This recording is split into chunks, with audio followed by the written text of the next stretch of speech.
Tutorial 1. Persediaan perkakasan. Dalam video ini, kita akan tengok apa perkakasan yang diperlukan dan macam mana nak sediakan semuanya sebelum mula menggunakan NoQ. Pertama sekali, spesifikasi minima. NoQ tersedia untuk dua platform, Android dan Windows.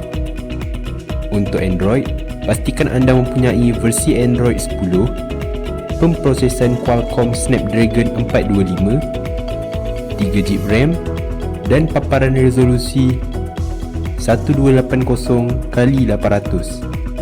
Untuk Windows pula, ia memerlukan versi Windows 10 atau 11, pemprosesan Intel 3rd Gen atau AMD FX dengan 4 core, 4GB RAM dan paparan resolusi 1280x800.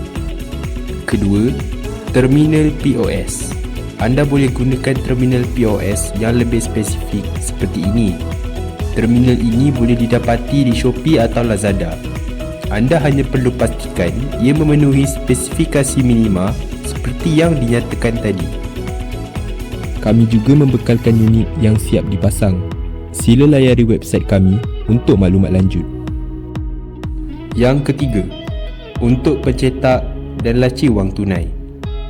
Buat masa ini, NoQ menyokong pencetak Bluetooth bersaiz 58 dan 80mm, termasuk pencetak 80mm dengan auto cutter.